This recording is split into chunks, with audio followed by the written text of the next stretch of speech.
Hi, everybody. I'm Rob Lawrence of VRA Realty. I'm here to talk with Rebecca from Complete Care Strategies. She's here to talk about what that means and how she helps seniors that are looking to age in place or need help finding a facility and all that good stuff. So, Rebecca, please introduce yourself and tell the people how you help them. Hi, I'm Rebecca Roskey-Brunner from Complete Care Strategies, as you said. And we are a care management and patient advocacy firm. We help people with disabilities, those who are medically complex and those who are aging. We can help them age in their homes or find different communities for them. We have nurses, occupational therapists, and social workers on our team. So we can help very complex situations and very, non-complex situations. So what you're telling me is it was kind of like if, let's say I lived in California, but my mom's in Pennsylvania and she's aging and she needs someone to really look out for her.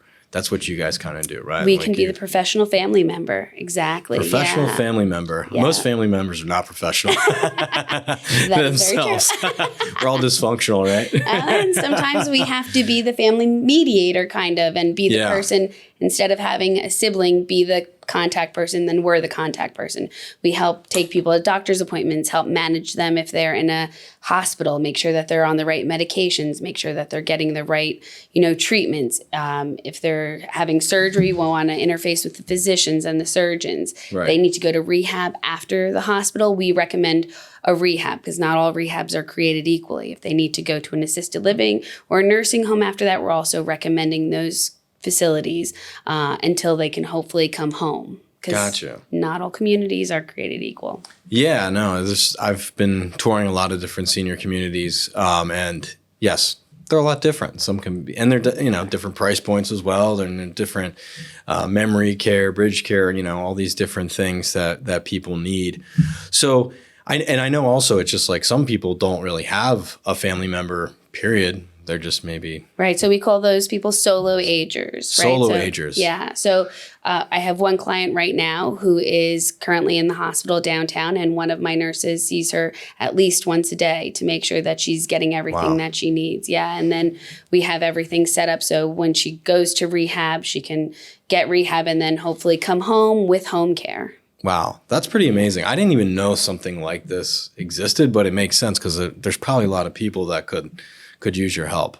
There are a lot of people, and not everyone knows about us either, right? So I was an emergency room nurse for 20 years. I saw people that came into the hospital all the time who never had a family come in or friends come in. They came in from a nursing home or assisted living, or they came in from home, and nobody knew what was going on with them. So I wanted to make sure that people on the outside could have that community feeling and have somebody that they can rely on. That sounds awesome. It is. I love what I do. You love what you do? Well, that's good. That's important to love what you do. I think I know we have so many seniors, and I know when you're trying to help a senior person move, I mean, sometimes they just don't want to move but they have to, or I know you do a lot with helping them stay in their houses if they want to stay in their houses, correct? So there's all different things that we could do. Yeah. I mean, when it's time for me to move, I'm sure I'm not going to be jumping at the bit. It depends on people's personality too, right? Right. Some people are more loners or more introverts. They're not going to do well in an assisted living where there's a lot of communal communication, a lot of events going on. They really will need something that's more isolated because they've been alone. So maybe bringing someone in the home and having a one-on-one caregiver is better for them. People who are super social and have always been social, they will do well in a community. They have all the activities. They can go to art class. They can go swimming, bus trips. I think I'm definitely a community kind of guy. I like a hyper-social person. I can't be alone for more than 10 minutes or start feeling things and having thoughts. Right. But I need to be around people. It'll be hard too because you'll be only surrounded by people who are aging too. Right. So there are some communities, not in Pennsylvania, but in other places where they have, a daycare in them so they can see little kids. That's not in Pennsylvania, though, for some reason. It's not in Pennsylvania, but there was in Canada, an ice hockey team moved into a nursing home during the season because they needed, it was a college hockey team. But yeah, I thought that was pretty amazing too. That is interesting. So many cool stories. I know. Awesome. Well, it's awesome that you're here for a resource.